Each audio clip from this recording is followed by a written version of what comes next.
పాపకేనా నేను కుట్లేశాను అన్నారు. మీరే డాక్టర్ గారు రెండో మాట కుట్లేశారు అన్నాను.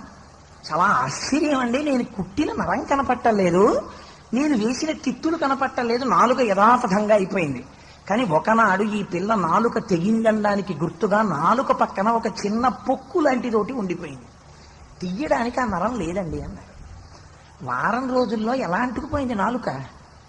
ఇప్పుడు మా అమ్మాయి నన్ను దబాయించి మాట్లాడుతుంటే నేను అప్పుడప్పుడు అంటుంటాను, అవునే నీ గురించి పాదయాత్ర చేశాను కదా, ఇది సత్యనారాయణ స్వామి వారు ఇచ్చిన నాలుక కదా, భూకరిస్తావు నన్ను అంటుంటాను.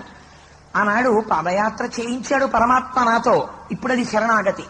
అంటే ఇవాళ నేను ఈ ఉదాహరణ ఎందుకు చెప్పానంటే, ఆనాడు నేను భక్తితో చేసిన శరణాగత, వేరొక దిక్కు లేక చేసిన శరణాగత, వేరొక దిక్కు ఆ క్షణమునందు కనపడక చేసిన శరణాగతి. కానీ చిత్రం ఏమిటో తెలుసా అండి, ప్రపంచంలో అన్నిటికన్నా పరమశక్తివంతం శరణాగతి.